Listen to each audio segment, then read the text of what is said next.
Hello students, good morning to you. Today is my 21st online lecture class of class 9 geography chapter 2. I am again revising that chapter.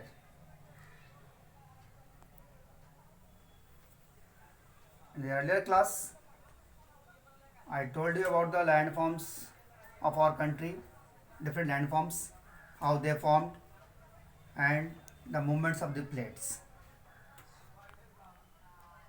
And today I will tell you about some continents, how they formed. Firstly, the ancient supercontinent. It was only single continent in the world, that is named Pangaea. Okay, Pangaea was a single continent in that time, and by the movements in the earth, this Pangaea was divided into two parts, that is Angara land in the northern hemisphere and Gondwana land in the southern hemisphere.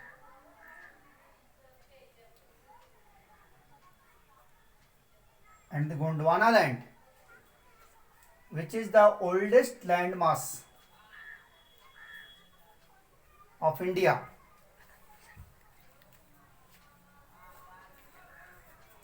as a part of the Gondwana land. The Gondwana land included India, Australia, South Africa, South America and Antarctica.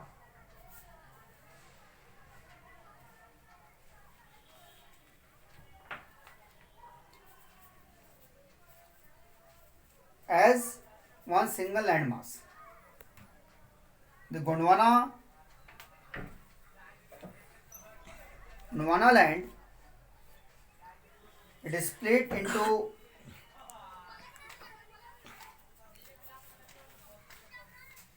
the number of the Gondwana land consists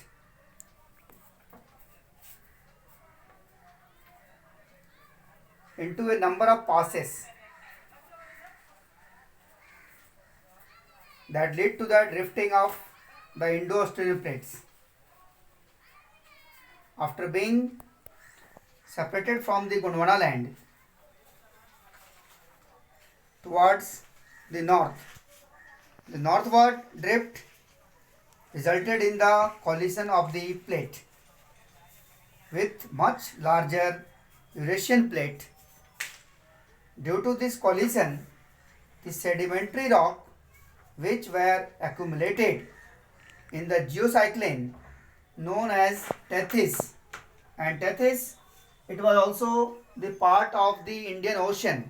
From that Tethys Sea, this Himalaya mountain, which is in the northern part of India, it was originated from that sea, from Tethys Sea.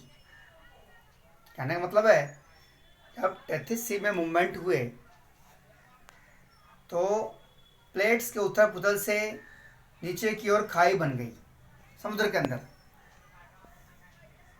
तो जब खाई बन गई तो सारा पानी जो है एक तरफ जो है धुल गया और उसके अंदर जो पहाड़ खड़ा था जिसको हम हिमालय माउंटेन कहते हैं, आज वहाँ स्थित है। इस तरह से हिमालय की उत्पत्ति हुई, किस सागर से? टेथिस सी से।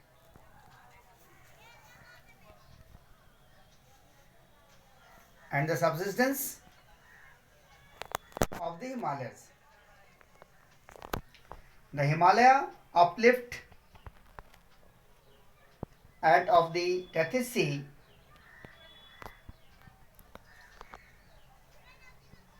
and the north flank of the Peninsula Plateau resulted in the formation of the large basin due to the course of this depression gradually filled with the depositions of the sediments by the rivers flowing from north to south.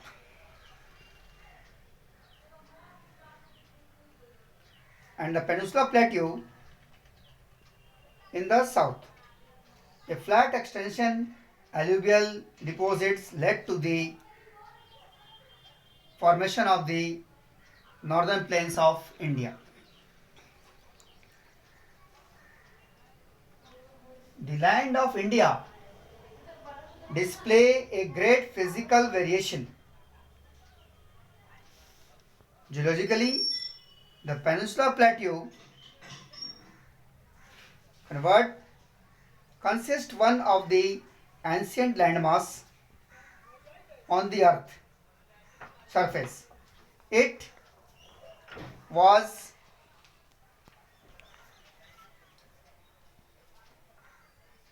supposed to be one of the most stable land blocks. The Himalaya and northern plains is one of the recent landforms from the viewpoint of the geology.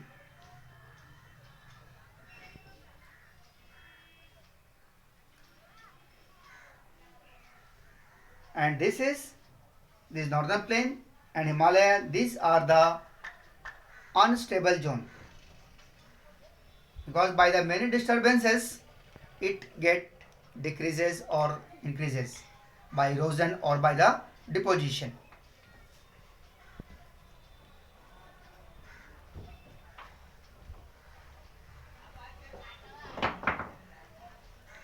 The whole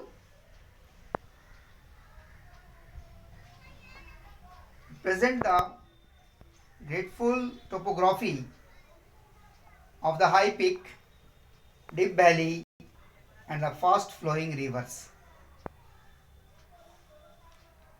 The northern plains are formed by the alluvial deposits. The Peninsula Plateau is composed of igneous and metamorphic rock with greatly rising hills and the wide valleys. This one I am telling you, the formation of the Himalayas mountain and the Peninsula Plateau and the northern plains.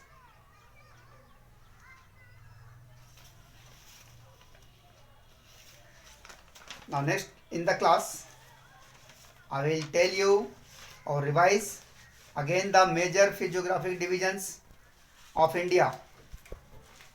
I already told you the physiographic divisions of India.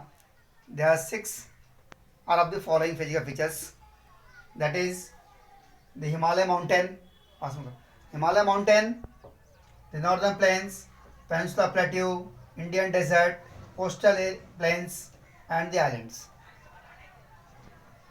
About this major divisions I will tell you again by tomorrow. Okay, thank you students.